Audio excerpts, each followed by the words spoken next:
Hello my dear students, welcome to commerce ಕಲಿಯೋಣ. ವಿದ್ಯಾರ್ಥಿಗಳೇ, ನಾಳೆ ನಿಮಗೆ ಸ್ಟ್ಯಾಟಿಸ್ಟಿಕ್ಸ್ ಎಕ್ಸಾಮ್ ಅಲ್ವಾ? ಅದರ ಬಗ್ಗೆ ವರಿ ಮಾಡ್ಕೊಳ್ಬೇಡಿ, ಡೋಂಟ್ ಪ್ಯಾನಿಕ್. ನೀವೇನು ಮಾಡ್ಬೇಕಂತ ಹೇಳಿದ್ರೆ, ಈ ಅರ್ಧ ದಿನದಲ್ಲಿ ಏನೆಲ್ಲ ನೀವು ಟಾಪಿಕ್ಸ್ ಅನ್ನು ನೀವು ರಿವೈಸ್ ಮಾಡ್ಬೋದಂತ ನೋಡ್ಕೊಳ್ಬೇಕು. ಇನ್ ದಿಸ್ ವಿಡಿಯೋದಲ್ಲಿ we are going to revise all most important chapters. ಯಾವುದೆಲ್ಲ ಇಂಪಾರ್ಟೆಂಟ್ ಚಾಪ್ಟರ್ಸ್? ಒಂದು, ನಾವೇನು ಮಾಡ್ತೇವೆ,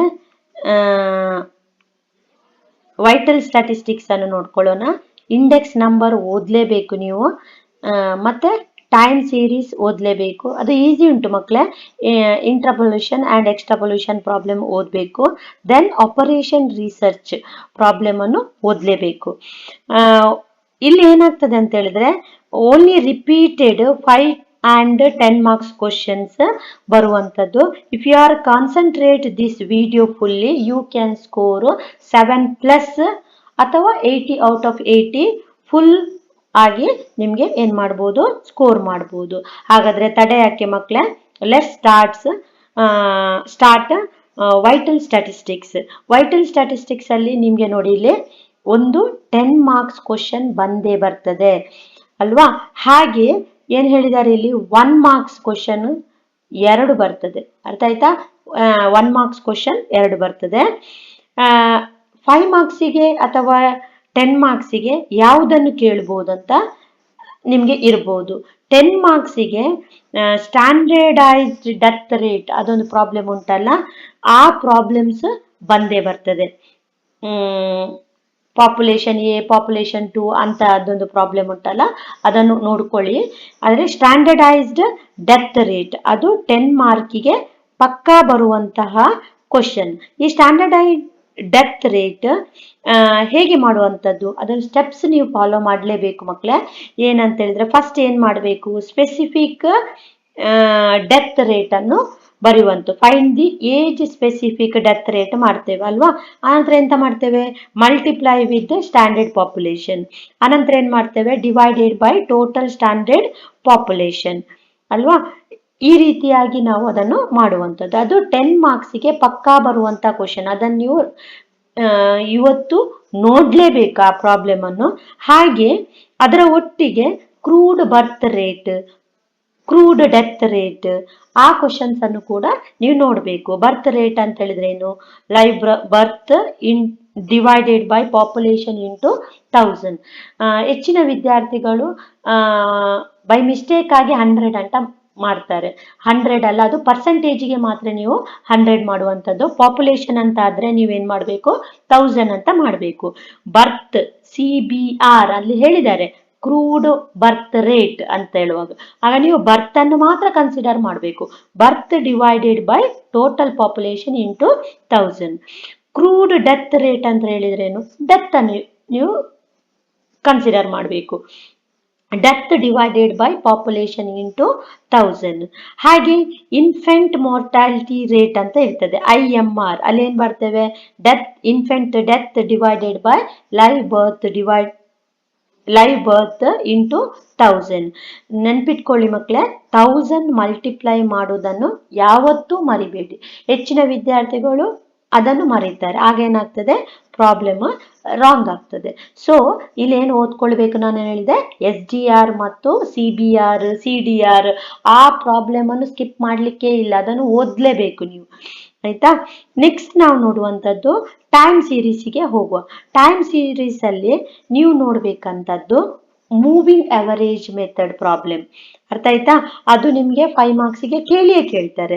ಮೂವಿಂಗ್ ಅವರೇಜ್ ಅಂದ್ರೆ 3 years ಮೂವಿಂಗ್ ಅವರೇಜ್ ಆಗಿರ್ಬೋದು, 5 years ಮೂವಿಂಗ್ ಅವರೇಜ್, ಅಥವಾ 4 years ಮೂವಿಂಗ್ ಅವರೇಜ್. ಈ ಪ್ರಾಬ್ಲಮ್ಸ್ ಅನ್ನು ಏನ್ ಮಾಡ್ತಾರೆ, ಕೇಳುವಂಥದ್ದು. ಅದರಲ್ಲಿ ಕೂಡ ನೀವು ನೋಡ್ಕೊಳ್ಬೇಕು, 3 years 5 years ಮೂವಿಂಗ್ ಅವರೇಜ್ ಮಾಡುವಾಗ ಸ್ಟೂಡೆಂಟ್ಗಳು ಮಿಸ್ಟೇಕ್ ಮಾಡೋದಿಲ್ಲ, ಆದರೆ 4 years ಮೂವಿಂಗ್ ಅವರೇಜ್ ಮಾಡುವಾಗ ಮಿಸ್ಟೇಕ್ ಮಾಡ್ತಾಳೆ.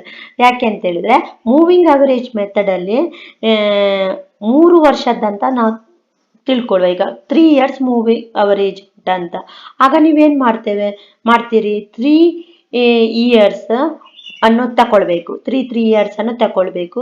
3 ಇಂದ ಏನ್ ಮಾಡಬೇಕು, ಡಿವೈಡ್ ಮಾಡಬೇಕು. ಆಗ ನಿಮ್ಗೆ ಮಿಡ್ಲ್ ಇಯರ್ ಅನ್ನು ಬರ್ತದೆ ಅಲ್ವಾ. ಈಗ ಮಿಡ್ಲ್ ಇಯರ್ ಬರ್ತದೆ 1, 2, 3 ಅಂತಿದ್ರೆ ಅಲ್ಲಿ ಮಿಡ್ಲ್ ಇಯರ್ ಯಾವುದು 2ಗೆ ಬರ್ತದೆ ಬರೀಲಿಕ್ಕೆ ಅಲ್ವಾ. ಅದೇ ಇಫ್ 4 ಇಯರ್ಸ್ ಅಂತ ಬಂದ್ರೆ ಆಗ ಅದೇನು 4 ಇಯರ್ಸ್ ಅಂತ ಹೇಳಿದ್ರೆ ಆಗ ನೀವು ಒಂದು ಲೈನ್ ಬಿಟ್ಟು ಮಾಡ್ಬೇಕು. ಹಾಗೇನಾಗ್ತದೆ ಕರೆಕ್ಟ್ ಆಗಿ ನಿಮ್ಗೆ ಇಯರ್ ಬರುವಂಥದ್ದು. ಅದು ನೋಡಿಕೊಂಡು ಹೋಗ್ಬೇಕು ಆ ಪ್ರಾಬ್ಲಮ್ ಅನ್ನು. ಈ 4 ಇಯರ್ಸ್ ಸೆಂಟರಿಂಗ್ ಮಾಡುವಂಥದ್ದು ಆಯ್ತಾ. ಹಾಗೆ 10 ಮಾರ್ಕ್ಸಿಗೆ ಇಲ್ಲಿ ಯಾವುದು ಪಕ್ಕಾ ಬರುವಂಥದ್ದು ಕ್ವಶನ್ ಮಕ್ಕಳೇ, 10 ಮಾರ್ಕಿಗೆ ಬರುವಂಥದ್ದು ಲೀಸ್ಟ್ ಸ್ಕ್ವೇರ್ ಮೆಥಡ್ ಆಯ್ತಾ. ಅದು ನೀವು ನೋಡ್ಕೊಳ್ಬೇಕು. y = a + bx, a ಅಂತ ಹೇಳಿದ್ರೆ ∑y / n, b ಅಂತ ಹೇಳಿದ್ರೆ ∑xy / ∑x². ಇದು ಗೊತ್ತುಂಟಲ್ಲ ನಿಮ್ಗೆ. ಆ ಈಕ್ವೇಶನ್ ಇರುವಂತ ಟ್ರೆಂಡ್ ಈಕ್ವೇಶನ್ ಇರುವಂತ ಲೀಸ್ಟ್ ಸ್ಕ್ವೇರ್ ಮೆಥಡ್ ಅನ್ನು ನೀವೇನ್ ಮಾಡಬೇಕು, ಓದಬೇಕು.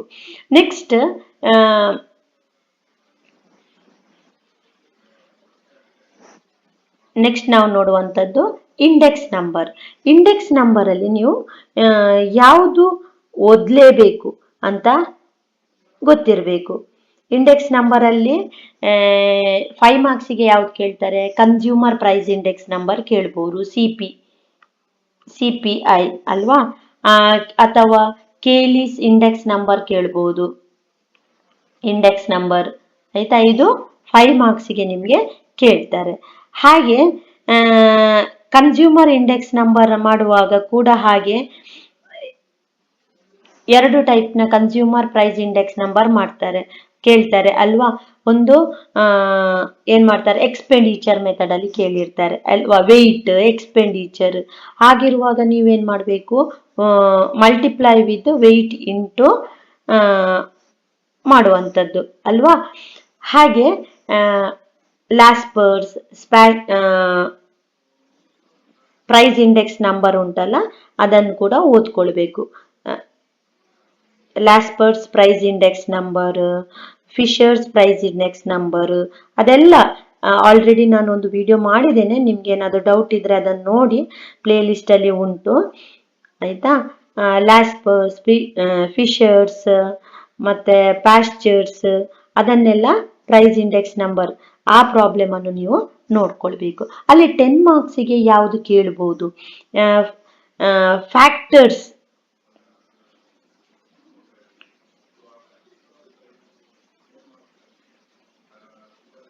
ಲಾಸ್ಪರ್ಸ್ ಎಲ್ಲ ಕೇಳುವಂಥದ್ದಾಗಿರ್ಬೋದು, ಲಾಸ್ಪರ್ಸ್, ಪ್ಯಾಶ್ಚರ್ಸ್, ಫಿಶರ್ಸ್ ಅದೆಲ್ಲ ಕೇಳುವಂಥದ್ದು.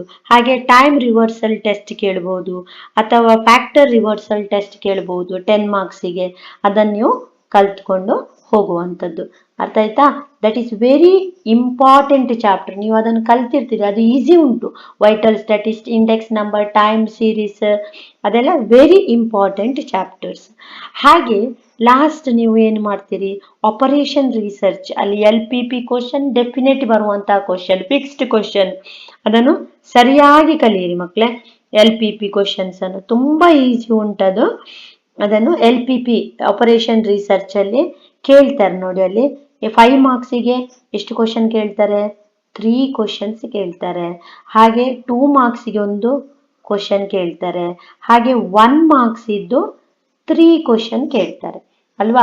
ನೀವು ಹಾಗಾದ್ರೆ 1 ಮಾರ್ಕ್ 2 ಮಾರ್ಕ್ಸ್ಗೆ ಜಾಸ್ತಿ ಕೇಳುವಂಥದ್ದು ಇದೇ 5 ಚಾಪ್ಟರ್ ಅಲ್ಲಿ ಉಂಟು ಮಕ್ಕಳೇ. ನೋಡಿ, ಫಸ್ಟ್ ವೈಟಲ್ ಸ್ಟ್ಯಾಟಿಸ್ಟಿಕ್ಸ್ ಅಲ್ಲಿ ಕೇಳ್ತಾರೆ 1 ಮಾರ್ಕ್ಸ್ 2 ಕ್ವಶನ್ ಕೇಳ್ತಾರೆ.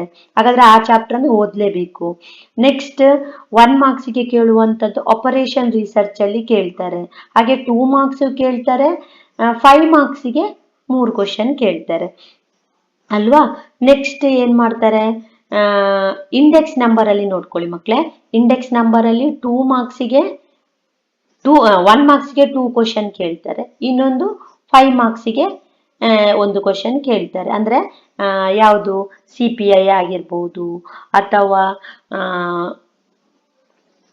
ಕೇಲಿಸ್ ಇಂಡೆಕ್ಸ್ ನಂಬರ್ ಆಗಿರ್ಬೋದು, ಯಾವುದು ಸಹ ಆಗಿರ್ಬೋದು. ಆ 2 ಟಾಪಿಕ್ಸ್ ಜಾಸ್ತಿಯಾಗಿ ಕೇಳುವಂಥದ್ದು ಅಲ್ವಾ 5 ಮಾರ್ಕ್ಸಿಗೆ. ಹಾಗೆ factor reversal test, time reversal test ಅಂತದ್ದೆಲ್ಲ 10 ಮಾರ್ಕ್ಸಿಗೆ ಕೇಳುವಂಥದ್ದು. ಹಾಗೆ ನೆಕ್ಸ್ಟ್ ನಾವು ಹೋಗುವಂಥದ್ದು ಇಂಟ್ರಪೊಲ್ಯೂಷನ್ ಆ್ಯಂಡ್ ಎಕ್ಸ್ಟ್ರಾಪೊಲ್ಯೂಷನ್ ಟಾಪಿಕ್ಕಿಗೆ ಹೋಗುವ. ಅಲ್ಲಿ ಯಾವುದು ಕೇಳ್ಬೋದು ನಿಮಗೆ?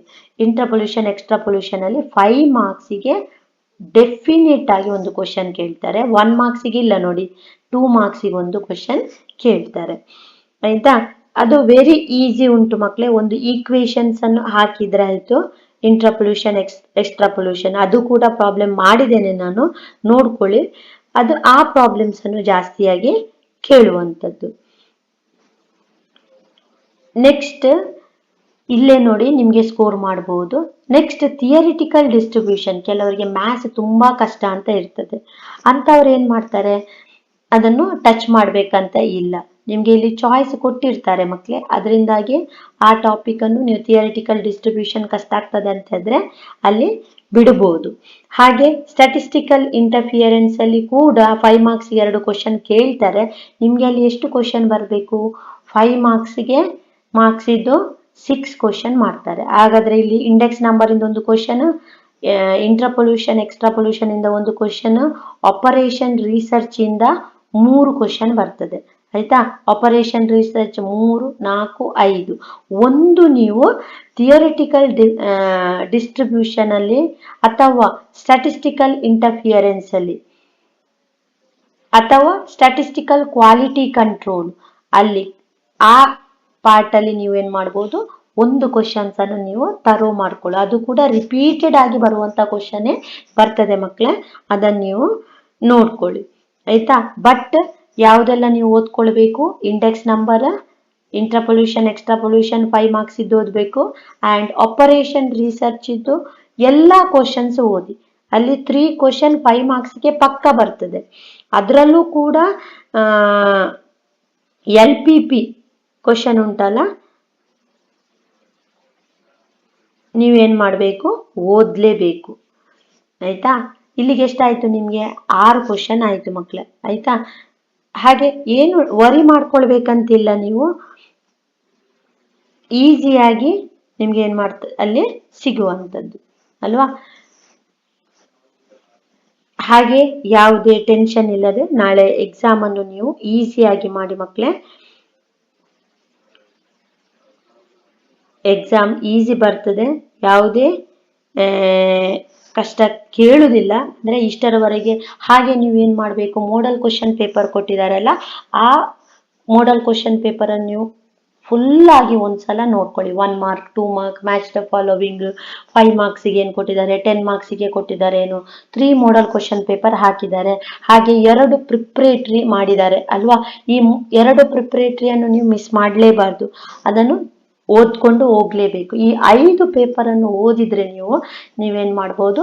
80 ಔಟ್ ಆಫ್ 80 ಅನ್ನು ಡೆಫಿನೆಟ್ ಆಗಿ ನೀವೇನ್ ಮಾಡ್ಬೋದು? ತೆಗಿಬಹುದು ಮಕ್ಕಳೇ. ಹಾಗೆ ಯಾವುದೇ ಟೆನ್ಷನ್ ಇಲ್ಲದೆ ನಾಳೆ ಎಕ್ಸಾಮ್ ಅನ್ನು ಬರೆಯಿರಿ. ಹಾಗೆ ಮುಂದಿನ ದಿನಗಳಲ್ಲಿ ನಾನು ಬಿಸ್ನೆಸ್ ಸ್ಟಡಿ ಆಗಿರ್ಬೋದು, ಇಕನಾಮಿಕ್ಸ್ ಆಗಿರ್ಬೋದು, ಅಥವಾ ಅಕೌಂಟೆನ್ಸಿ ಆಗಿರ್ಬೋದು, ಅದರ ಮೋಸ್ಟ್ ಇಂಪಾರ್ಟೆಂಟ್ ವಿಡಿಯೋಸ್ಗಳನ್ನ ನಿಮ್ಮ ಮುಂದಿನ ದಿನಗಳಲ್ಲಿ ಹಾಕ್ತೇನೆ ಮಕ್ಕಳೇ. ಸೊ ಅಲ್ಲಿಯವರೆಗೆ ನನ್ನ ಚಾನಲ್ ಅನ್ನು ನೋಡ್ತಾ ಇರಿ ಮಕ್ಕಳೇ. ಹಾಗೆ ಯಾವುದೇ ಟೆನ್ಷನ್ ಇಲ್ಲದೆ ನಾಳೆ ಎಕ್ಸಾಮ್ ಅನ್ನು ಬರೀರಿ. ಯಾರೆಲ್ಲ ವಿಡಿಯೋವನ್ನು ನೋಡ್ತಾ ಇದ್ದೀರಿ ಅವರು ಲೈಕ್ ಮಾಡಿ ಮಕ್ಕಳೇ. ಹಾಗೆ ಸಬ್ಸ್ಕ್ರೈಬ್ ಕೂಡ ಮಾಡಿ, ನೆಕ್ಸ್ಟ್ ನ ವಿಡಿಯೋ ಕೂಡ ನಿಮಗೆ ಬರುವಂಥದ್ದು. All the best for your exam. Thank you one and all.